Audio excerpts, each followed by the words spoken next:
Here we are back with pack 3. We're already a pick in because we took Baneslayer. You know, if you didn't see us take Baneslayer, by all means, go back to the last video and watch us take Baneslayer. It'll be really interesting. It will not be really interesting. It will be pretty darn dull. Hero of Bladehold for more kind of aggro creatures, but I'm leaning on the Signet here. I mean, there's like a Falconwrath Aristocrat. Actually, Falconwrath Aristocrat goes sort of well with sneak attack. You can sacrifice things, make it indestructible. But no, you want to do that during combat, and it's only after combat that you want the sneak attack things to go away. So no, I'm leaning on the Signet here. Help us with that black and white. There's also like a Battlefield Forge. But I don't feel like we need Battlefield Forge here as much as we want Signet. Hero of Bladehold's fine, but I'd like something bigger to sneak attack out, really. It's a shame the Inkwell didn't wheel. You know, I'd like an Eldrazi, really. I mean, all the big Eldrazi are in the cube. Where are they? Where's my Emrakul? That's what I want to know. Well, it's not here. Thragtusk is here. Don't really want a Thragtusk. Void's here. Yeah, I'm not too keen on Void. So there's Void, there's Maze of Ith, there's Lawkeeper, there's an Angel, there's Wheel of Fortune. Yeah. I mean, the best card here is Thragtusk. I'm not taking Thragtusk. So I'm sort of leaning on the Angel? Yeah. Yeah, it's Angel or kind of Lawkeeper to keep down some lore. And they both do similar things, but Angel works better with sneak attack.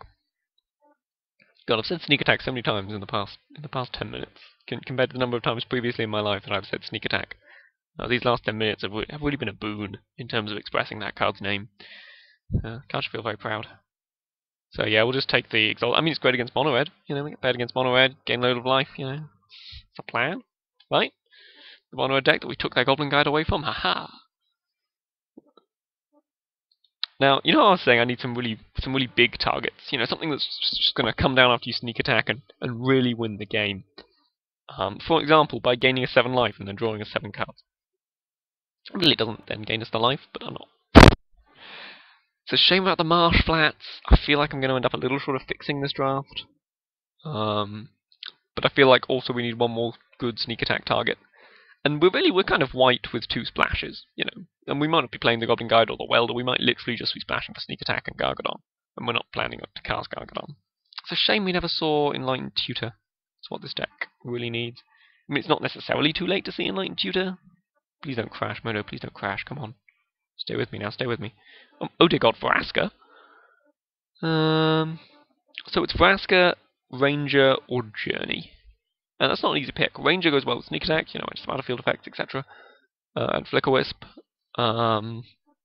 Journey is really solid removal. I mean, extraordinarily solid. It gets rid of things like Wormcoil, which can be really huge issues. It gets rid of Eldrazi permanently.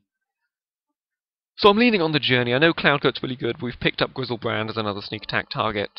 And Journey feels to me like it's going to be insane. Well, not insane, but, you know, solid. Really solid. I mean, it's no O-Ring. You know, O-Ring gets rid of Planeswalkers and such. Hello, Ajani. Oh, hello, Mother of Moons. Oh, hello, Skinrend. Hello, Pack.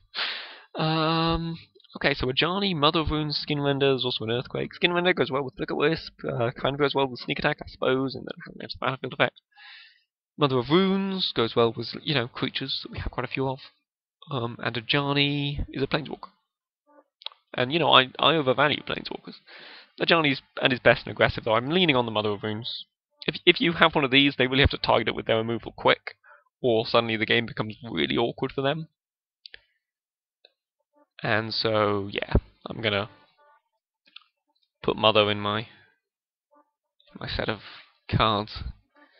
Okay, I'm just taking the fetch. I'm not proud. I'd like a balance. There's show and tell in the pack. This card is like the other way to sneak attack in the cube, and I was not expecting to see it. And it's blue, and I can't really splash blue.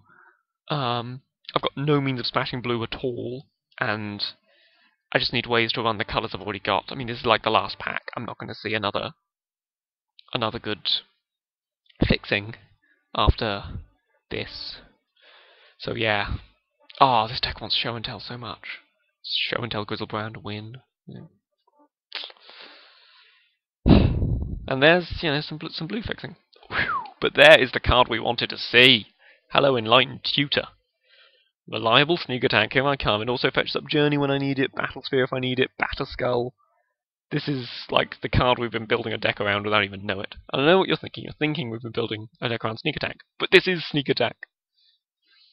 Gets us a Mox Pearl if we need it. I mean, trying to fathom a situation in which that could happen is pretty awkward, but it does do it. Is it Signet? Leaning on the Lightning Helix? Knight of Glory's good against the right deck. But maybe I'll just take the Wrath, actually. What is it? Artifacts, creatures, and enchantments. This works well against there's a lot of artifacts decks that end up in the cube. Decks that just run lots of signets.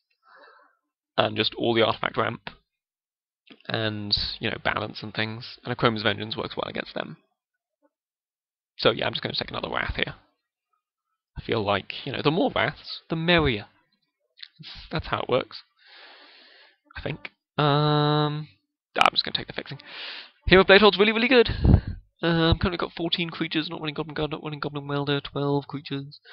Battle Skull's also a creature, 13 creatures. Hero is really good. But we've been through this. I do want the fixing. I really want the fixing, especially if I want to play Rollerwrath Stronghold, and I do. So for now, yeah, we're just gonna grab that and be not unhappy. Lawkeeper, Wheel of Fortune, or Void?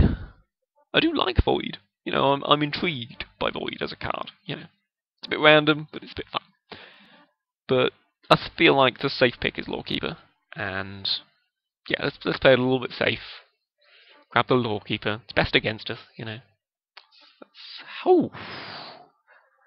Already, I'm starting to regret that show and tell pick, because it turns out this pack, all the fixings just wheeled. Much as I'd appreciate a Pyroclasm in the board, we're taking Marsh Bats. It fetches Badlands, fetches Mana Crypt. Doesn't fetch us a red-white source, so it's not all fun and games. These are both good cards against mono red. I've got quite a lot of life gain already. Don't have a ton of 3-drops, so I'm just going to take the Paladin.